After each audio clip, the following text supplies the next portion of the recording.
दोस्तों, आप चाहे किसी भी एग्जाम की तैयारी कर रहे हों, उसमें कंप्यूटर से संबंधित प्रश्न जरूर आते हैं। इसीलिए हमने आपके ज्ञान को और बढ़ाने के लिए शुरू किया है हर रोज रात 8 बजे कंप्यूटर क्विज। तो अगर आप भी इस क्विज में शामिल होना चाहते हैं तो इस चैनल को जरूर सब्सक्राइब कीजिए और बेल आइकन को दबाना ना भूलिए, क्योंकि उसी से आपको नोटिफिकेशन मिलने वाला है।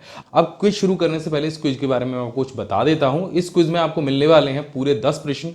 हर प्रश्न आपके सामने लाइव आएगा और लाइव के दौरान आपको उसका आंसर देना है। अगर आपका आंसर पहले क्वेश्चन का ए है तो आपको या तो 1-1 लिखना है या फिर उस क्वेश्चन का आंसर सीधे सीधे लिख देना है, जैसे पहले का सीडी रोम, दूसरे का DVD drive. My big gate smart class join करने के लिए सब्सक्राइब बटन के साथ घंटी जरूर दबाएं, जिससे नया वीडियो आए तो आपको सबसे पहले पता चले।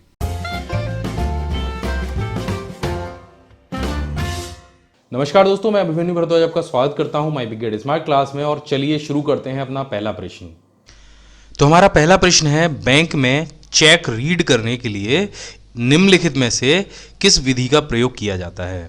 Option A OCR, option B MCR, option C OMR या ऑप्शन डी MICR। आपका समय शुरू होता है अब।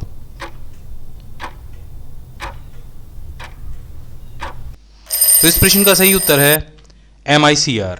अगर आपने कभी गौर किया हो तो देखा होगा आपके चेक के नीचे कुछ नंबर्स लिखे होते हैं जिन पर चेक के बारे में कुछ विशेष जानकारी होती है। ये एक विशेष कैरेक्टर होते हैं जिनको MICR रीडर द्वारा डिटेक्ट किया जाता है। अब MICR इनको रीड क्यों कर पाता है? क्योंकि ये जो कैरेक्टर्स होते हैं वो मैग्नेटिक इंक से लिखे होते हैं और MICR की फुल फॉर्म होती है मैग्नेटिक इंक कैरेक्टर रिकॉग्निशन। तो MICR जो टेक्निक है वो चेक रीड करने के लिए इस्तेमाल की जाती है बैंक्स में। अब बढ़ते हैं अपने अगले प्रश्न की तरफ। हमारा अगला प्रश्न है, कंप्यूटर की भाषा में 1 मेगाबाइट में कितने बाइट होते हैं? Option A 1 lakh, option B 10 lakh, option C 10,24,000, option D 10,48,576। आपका समय शुरू होता है अब।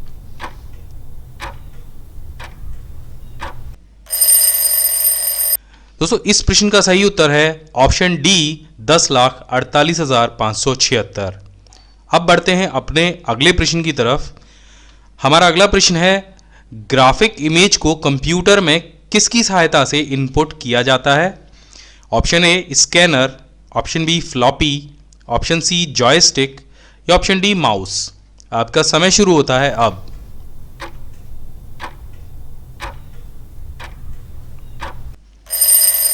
दोस्तों, इस प्रश्न का सही उत्तर है ऑप्शन ए स्कैनर। आप किसी भी इमेज को स्कैनर की सहायता से स्कैन करके कंप्यूटर में इनपुट करा सकते हैं। अब बढ़ते हैं अपने चौथे प्रश्न की तरफ। हमारा चौथा प्रश्न है, विंडोज़ विस्टा के बाद कौन सा ऑपरेटिंग सिस्टम आया है?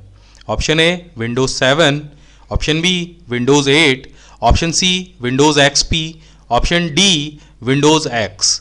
आपका समय शुरू होता है अब।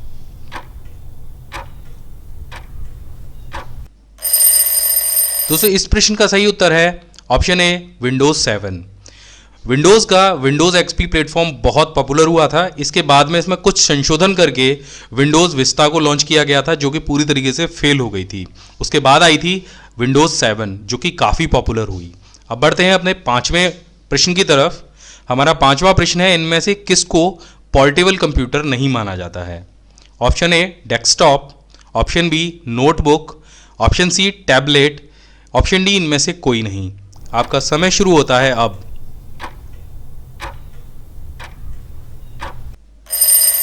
दोस्तों, इस प्रश्न का सही उत्तर है ऑप्शन ए डेस्कटॉप, क्योंकि डेस्कटॉप को रखने के लिए आपको एक टेबल की ज़रूरत होती है। आप इसे कहीं भी उठाकर नहीं ले जा सकते हैं, एक लैपटॉप की तरह, एक टैबलेट की तरह। तो ये जो कंप्यूटर है वो पोर्टेबल कंप्यूटर नहीं माना जाता है। अब बढ़ते हैं अपने छठवें प्रश्न की तरफ। हमारा छठवां प्रश्न है, रैम में स्टोर किया हुआ डेटा ऑप्शन ए परिवर्तित रहित होता है, ऑप्शन बी पावर ऑन करने तक ही रहता है, ऑप्शन सी पावर बंद करने के बाद तक रहता है, ऑप्शन डी स्थायी होता है। आपका समय शुरू होता है अब।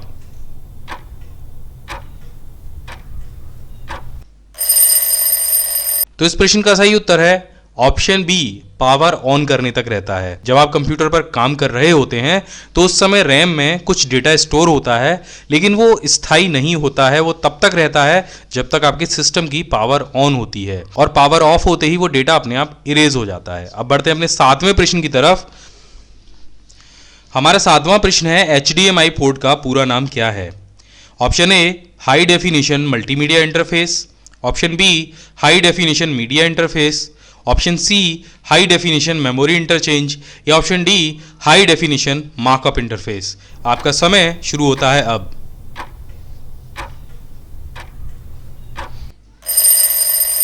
तो दोस्तों इस प्रश्न का सही उत्तर है option A high definition multimedia interface. तो हमारा 8वां प्रश्न है निम्नलिखित में से कौन सा नेटवर्क ऑपरेटिंग सिस्टम का उदाहरण है? Option number A NetWare, option number B Windows NT server, option number C Windows XP server, option number D उपरोक्त सभी। आपका समय शुरू होता है अब।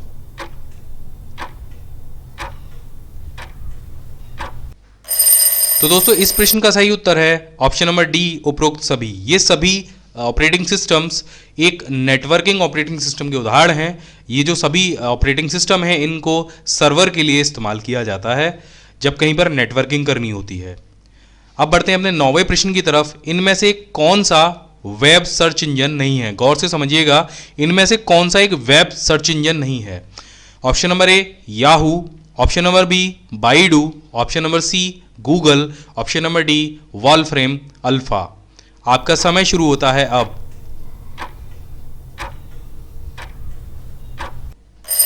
तो इस प्रश्न का सही उत्तर है option number D Wolfram alpha. इसके अलावा बाकी जो तीनों और सर्च इंजन हैं वो सभी वेबसाइट्स को सर्च करते हैं। याहू और गूगल को तो आप जानते ही हैं। वाइडू एक चीन का ऑपरेटिंग सिस्टम है जो कि चाइनीज़ भाषा में वेबसाइट्स को सर्च करता है, जबकि वॉल्फ्रेम अल्फा सिर्फ मैथमेटिकल्स चीज़ों को ही सर्च करता है, वो वेबसाइट्स को सर्च नहीं करता है। अब बढ़ते हैं अपने 10वें प्रश्न की तरफ। निम्नलिखित में से कौन सी ऑप्टिकल मेमोरी है? Option number A bubble memories, option number B floppy disk, option number C CD ROM, option number D core memories. आपका समय शुरू होता है अब।